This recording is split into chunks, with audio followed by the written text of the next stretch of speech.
What exactly is going on between Islamabad and Washington, and should India care? On one hand, of course, that dynamic, the Trump and his favorite field marshal, Asim Munir, does have a consequence for India's security interests. But on the other hand, if you were to look at the clips from Shehbaz Sharif's visit to Trump's Gaza peace port, it's been filled with cringe-making moments and embarrassments. Interestingly, India has not joined the so-called peace board, but did take part as an observer. What precisely does that mean? Also interesting in the context of the Gaza peace board is India joining 100 countries in signing a statement condemning, or rather criticizing, Israel's actions in the West Bank. A lot to talk about today, as, yes, Trump brought it up again. And the number of jets keep changing every time he talks about his own alleged role in bringing Operation Sindoor to a halt. The latest count is at 11 jets shot down. I'm Barkha. You're with the Mojo story. On the program today, we try and decode exactly what is going on with Trump's so-called peace board and Pakistan's presence in it. Shehbaz Sharif flattering the American president to such a degree that he's been memed by his own citizens on social media.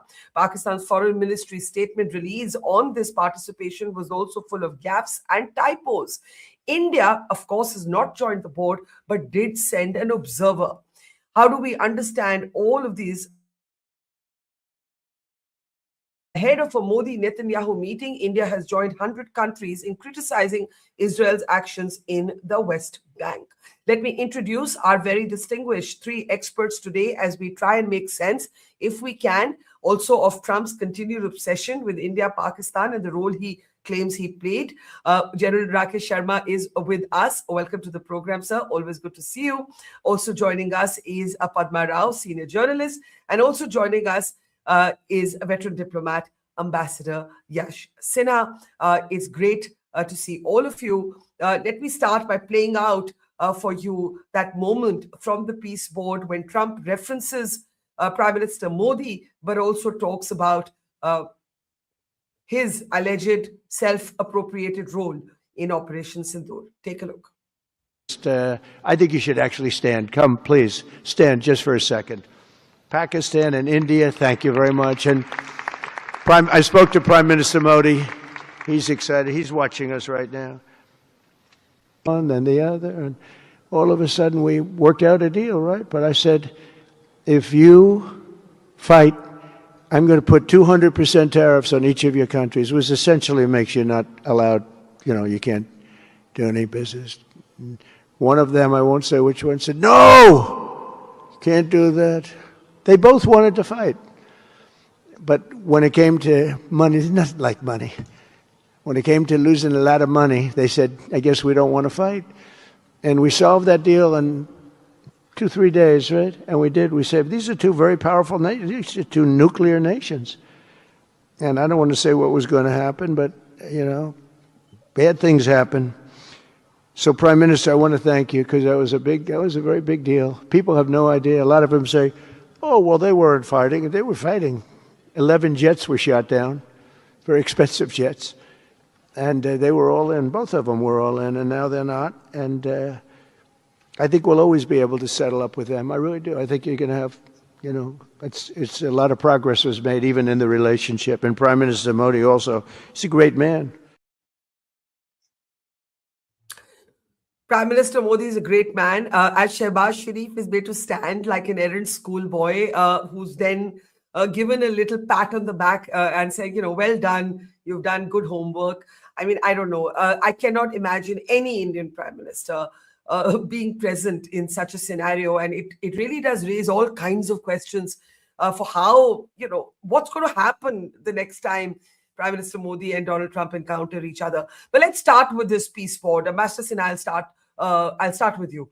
This peace board where India finally sent an observer and thankfully was not a participant. What did you make of this decision to send an observer?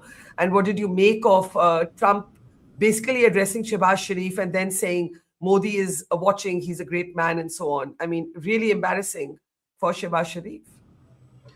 Barkha, thank you for having me on your show. When I joined college, I had read a book which became a famous movie.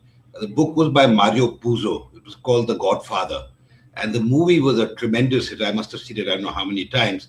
And I remember Marlon Brando playing Vito Corleone. And of course, Al Pacino was Michael's son. But there was one scene in the beginning where his daughter gets married, Vito's daughter gets married, and the padrone receives supplicants. So I think when I saw that picture of the board of peace meeting, I realized, I mean, I just flashed my mind, came straight to me that, this is like that Mario Puzo scene. I mean, where the Don, the padrone, is receiving supplicants and people are standing where you described it well, like a schoolboy. That was Shehbaz Sharif. So I think, that it's, I mean, I hate to use this word, but I use it all the time, bizarre. And that's the best word I can come up with. As far as India is concerned, India has played its cards very well. We sent our deputy chief of mission, Namgya Khampa, to be an observer. We are an interested party because we've always been an interested party, and I've handled this Palestine issue and the Middle East issue in the UN for many years.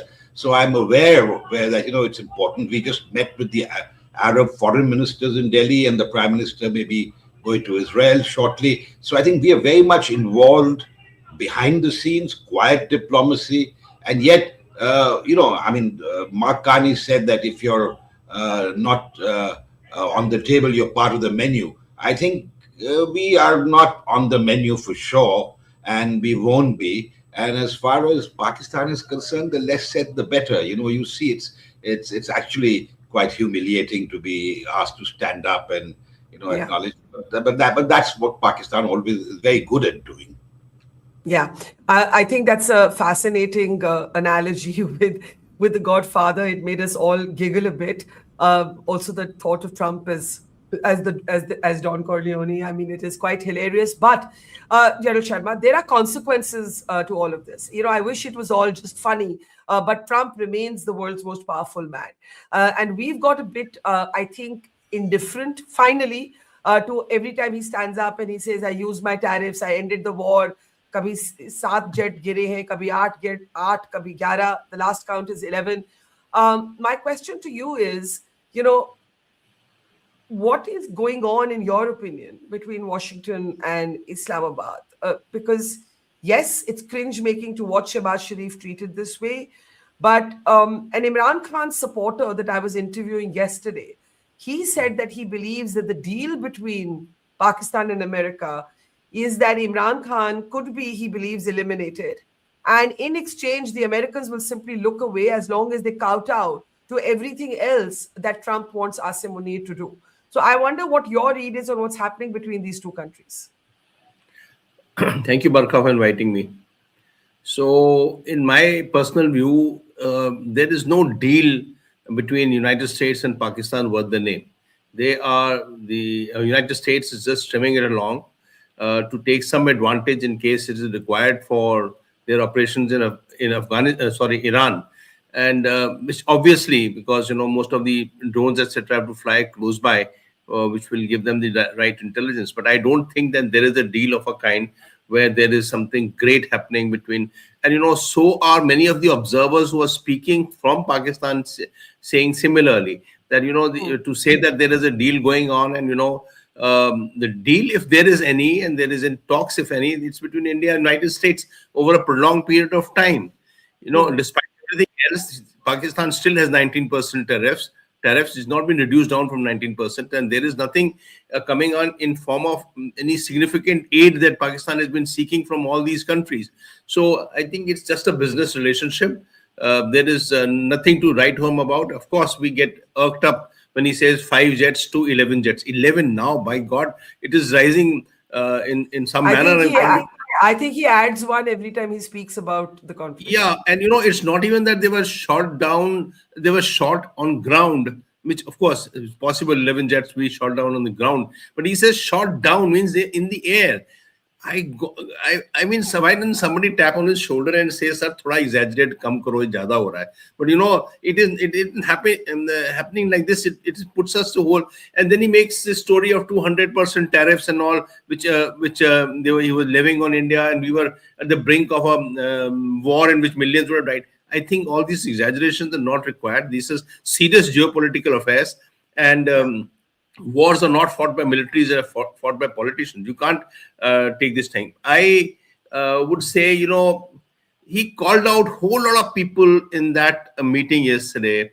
The Secretary General of Vietnam, the Uzbek leaders. Nobody got up, but the alacrity by which the Pakistan's Prime Minister got up and stood up there like a schoolboy, hunchback.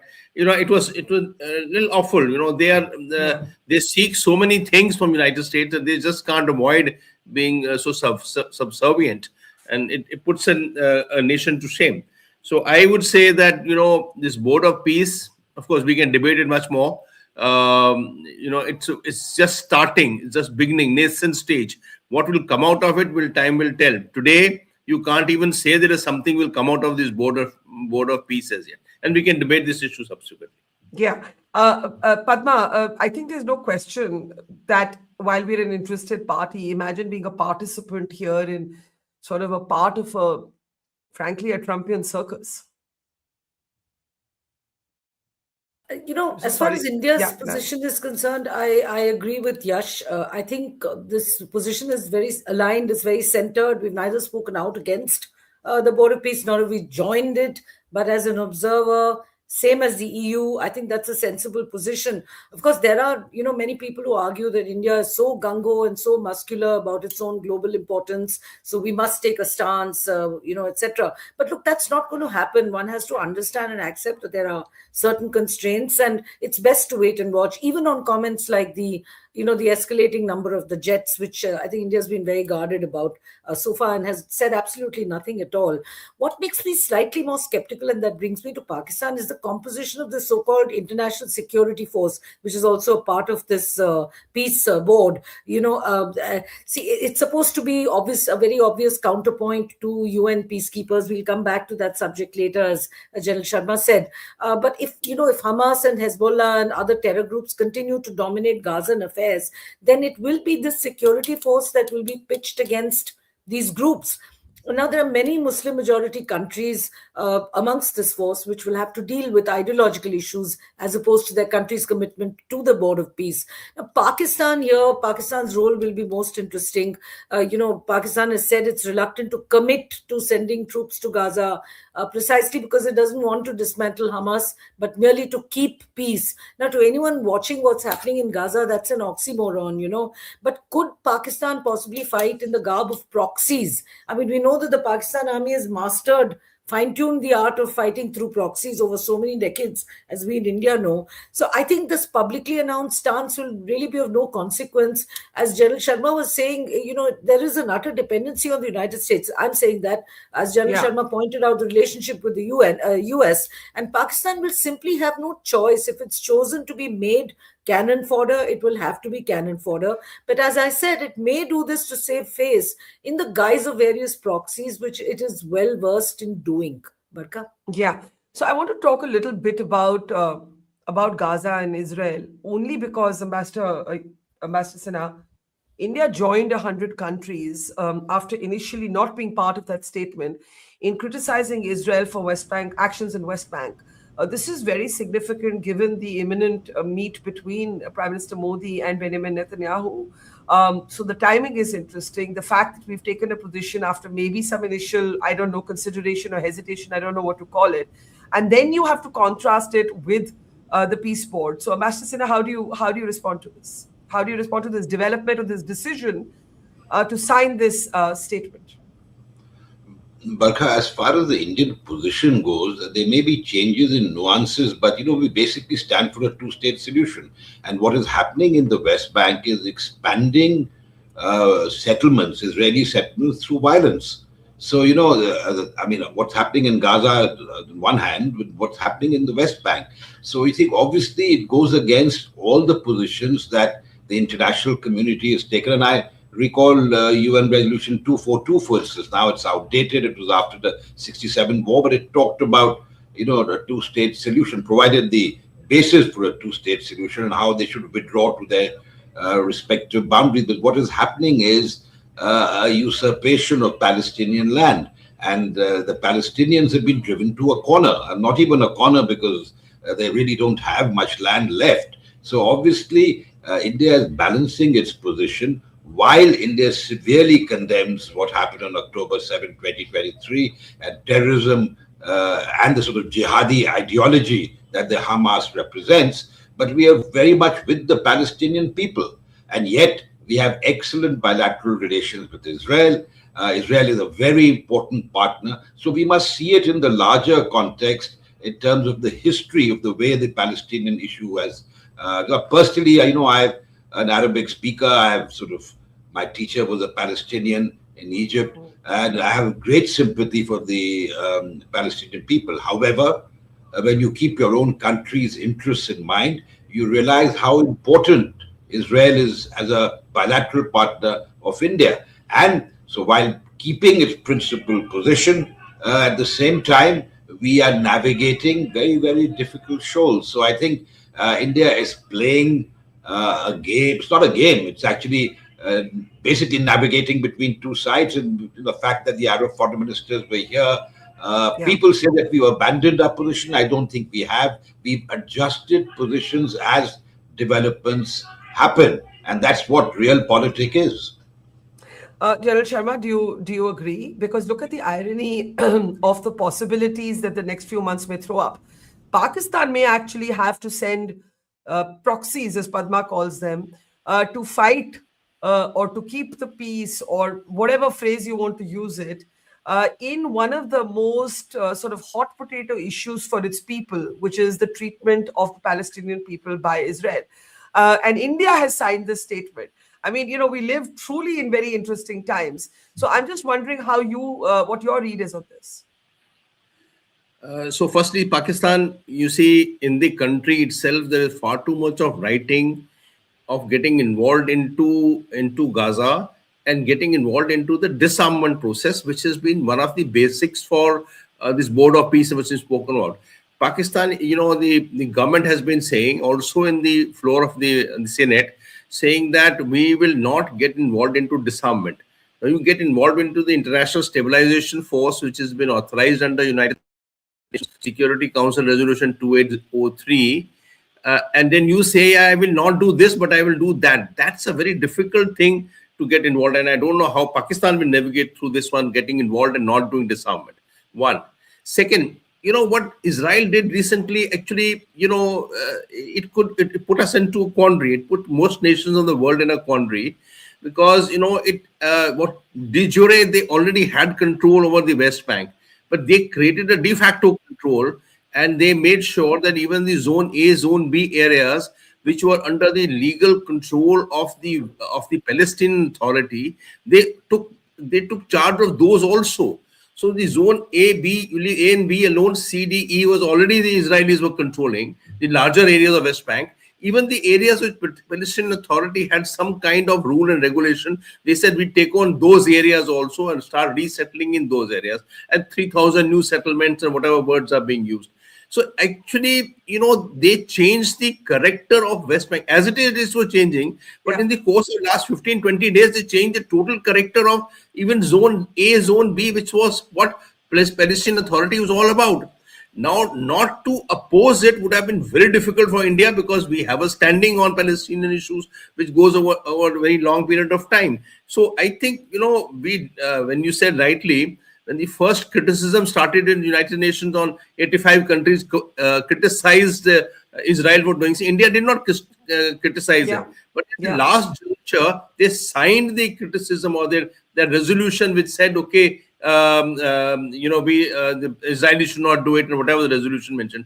So the fact is that this became necessary because most of the nations which are standing policy on two-nation theory were pushed to the back by Israel actually laying down that they will take over the entire West Bank in this method. And I'll also state here in the end that, despite the fact we say Board of Peace and we can discuss it, one of the issues of Board of Peace is that after Palestinian Authority does some reform, they will take charge of the Gaza also. Now you are making them defunct altogether. Not even an area that they were legally controlling is also being taken away from them. And you say that they will also look after Gaza. I think Israel was being pushed. But having said that, why did we do it? Of course, the Prime Minister visiting Israel is a very major issue. We signed that silica thing yesterday, which is also one major issue. We also have many things going with the United States. So I think, it is, as the ambassador says, I mean, I will hate to be in the shoes of the decision makers in India today to say, yeah, you don't even know today morning you get up, sham ko kya hoga. New things will come up. It is, muddled, yeah. It is. It is managing, Padma, a series of contradictions. I mean, strategic autonomy today is finding your balance and not tripping on this wire you're walking on constantly, trying to manage a million contradictions. China is a contradiction. Russian oil and how we handle it is a contradiction, because actually you're pushing that cheaper oil towards China and strengthening China de facto, but you have to manage the Americans. You have to meet Netanyahu. Israel is an important strategic partner, but you have a historic position on Palestine that you can't abandon. There are 1 million contradictions here. I want to come back to what you were talking about. Pakistan. For Pakistan, how it handles this issue of Gaza is actually a really big domestic political issue. So they've got two domestic political issues brewing: Imran Khan and Gaza. I mean, how do you see it unfold? Well, I think, as I said before, I think as far as Pakistan's role or envisaged role, I would say, I don't think Pakistan can give itself a role of any kind.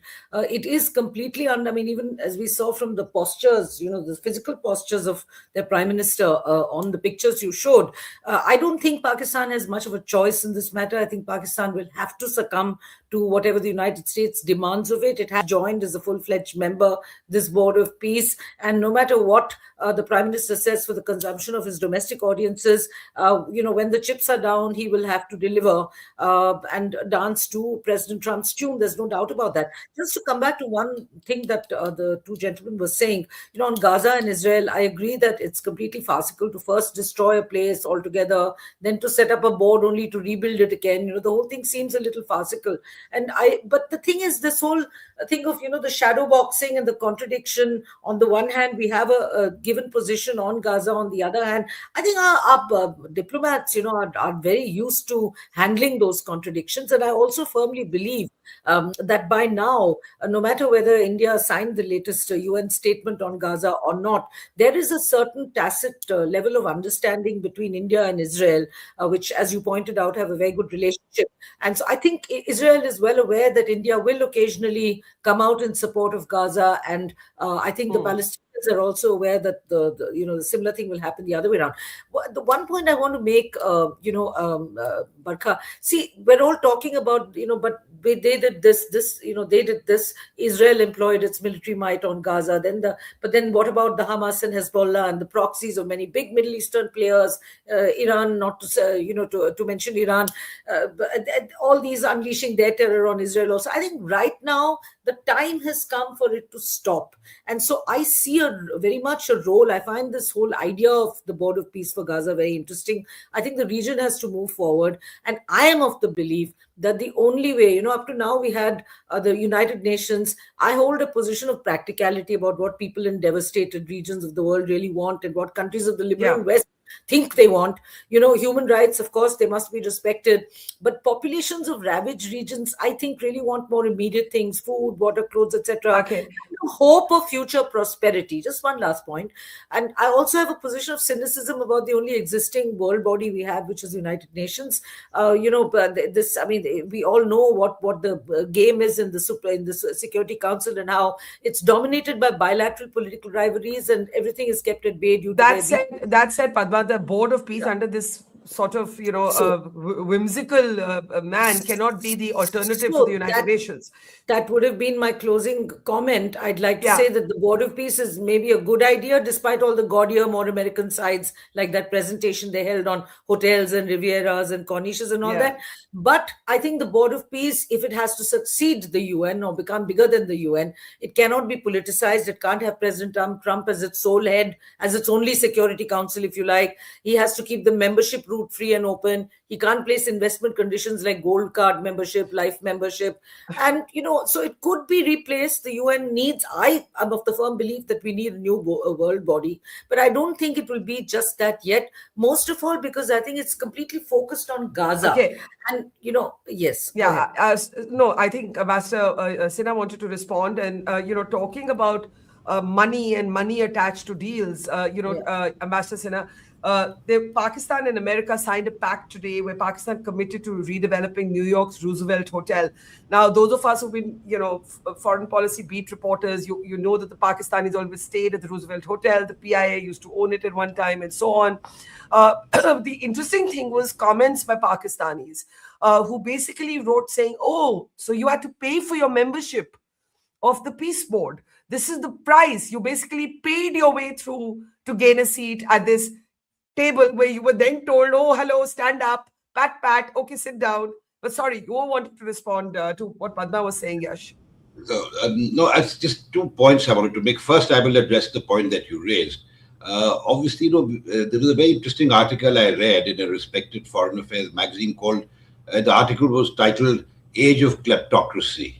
And it's really revealing, it's kleptocracy, what's happening in the US, what is happening, foreign powers, especially powers in the Middle East, promising the US. It is a very well-written article, I thought, and it describes the situation very well. But, on the UN, as far as the UN is concerned, with all its infirmities, and, I was part of the open-ended working group for the reform of the Security Council. We used to call it the never-ending working group. But the fact of the matter is that instead of destroying that organization, why don't we try and reform it? And if the US in particular is keen to have an effective organization, then they should actually work on reforming the UN Security Council so that it can be meaningful, it can be effective. The article is on your screen, the one you referenced, yeah. And it can take, a more effective role, play a more effective role in ensuring international peace and security. But one point which I think we should remember, if you recall in the early 70s when there was a Palestinian uprising in Jordan, it was the Pakistan army that was sent to crush the Palestinians, and I think Zia-ul Haq led that force, and the Pakistani army butchered Palestinians. So much for the ummah and the love of the Palestinians. Yeah. The Pakistan, if $1 million or maybe slightly more dangled in front of the Pakistan army, they will do the bidding of the highest bidder. So I think the stabilization force right now, they're coy, they're not committing, but if the price is right, don't be too surprised. Okay, Padma, you had a brief interjection, and then I'll give the general the closing word. Yeah, Padma? Very brief. Very brief. I was reminded of my years at the United Nations, covering it for both an Indian magazine as well as a German television channel. And I mentioned these two countries specifically because both countries were kept out. And this never-ending working group on reforming the Security Council never happened. It never ended. And the United Nations Security Council was never reformed. My singular point is this, why can't we reform the United Nations? I personally think it's beyond reform. But President Trump is, he's recently spoke of, he mentioned, how he wants his board expanded for world peace in all caps and all that. But he has made some forward-looking utterances on the United Nations itself. And I think they are a pointer in that direction. He says he wants to see a reform of the UN, that he will help it come about. And I think he's also saying that because the Board of Peace is really, as I was saying earlier, has a very express focus. So if you're talking about world peace, it has to go beyond that, singular focus. But do you really want Trump to be the arbiter? Not at all.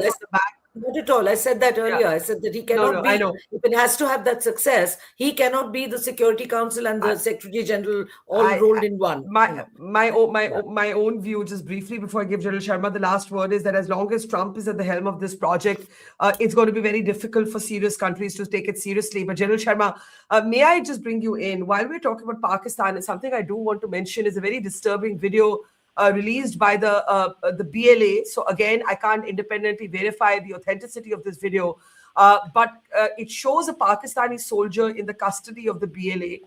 And the Pakistani soldier is weeping, there it is, and holding up his identity card to prove that he is indeed a member of the Pakistan army, because he's been disowned, and he's saying in this video that, how can you say I'm not a member of the army? Please bring me home. I have a disabled parent at home. It takes you back to Kargil, when Pakistan would not take back the bodies of its own soldiers, wouldn't accept that they were from the Northern Light Infantry, and our army had to basically do the last rites for the soldiers that it had been fighting in our own territory. And so this video to me says a lot about what's happening in Pakistan, where you're kowtowing, to the highest bidder, as Ambassador Yash Sinha said, and you are not even owning your own soldiers. I mean, there is a code to war also, and there is a code to military, and I just wanted you to have the last word. Yeah, thank you. We follow what's happening, say, in Nigeria, or what's happening across into the Sahel region and all the insurgencies taking place here. And if you follow what happened in Niger and etc. What happened in Balochistan recently, 14 cities were attacked simultaneously from Gaza right up to Kushta. And, not only that they were attacked, they came down through these cities to the military establishments and attacked them. I mean, this is unheard of anywhere, this kind of insurgency. I mean, I won't even read this one, what's happening into, say, Kachin areas in Myanmar. This is dramatic stuff that what we hear about in Balochistan happening here. And it shows, and, one of these cards that you were showing is of an SSG fellow. And BLA is saying that we got SSG fellows, which are their super commandos, which Musharraf used to say, I am the SSG, I am the commando fellows. So, which actually gives rise to feeling that there is they are in such poor morale inside in Balochistan that this fellow, poor chap, is tearful, sir. I'm reminded of Dhurandhar here. But, the fact is that there is something seriously happening, and what people have come out with that equation with Bangladesh. What happened before Bangladesh was formed? This is this kind of insurgency which pursued across in Bangladesh, while finally led on to independence of Bangladesh. If you see what happened there, they are into that cusp, that period of pre-Bangladesh forming in Balochistan. And I think, they should be more cautious as to what's happening across there. It shows so low morale of people that troops are surrendering across to BLA. In our fighting 7 decades in various places of India, and not one soldier has ever been caught as prisoner. Not one. It is do and die for us. But here people are surrendering away, and they are leaving. And then you are saying, we go across to International Stabilization Force because you'll get some money. And I'll end by saying, if President Trump wanted peace, he would have said peace. There would have been peace. I mean, he doesn't have to make a board of peace. Yeah, his word is peace. He said, just shanti ho jao. Nahi koi ladega. Nobody will fight. So, I mean, why make a board for it at all? Yeah? It is, as I think Yash said, bizarre. We not just live in volatile times, we live in somewhat bizarre times. Things that we never thought would happen are happening. And all we have to do is hold our nerve, keep our pride, keep our national interests in mind, and keep going. As they say, keep calm and carry on. And that's all that I think we can hope to do. Thank you so much. It's been a great conversation. General Sharma, Ambassador Sinha, and Padma Rao. Thank you. And to our audience, thank you as ever. See you tomorrow. No. It's great to see you here. Thank you for watching our work. If you haven't subscribed yet, don't forget to click the bell icon and subscribe to Mojo Story and support independent, robust journalism.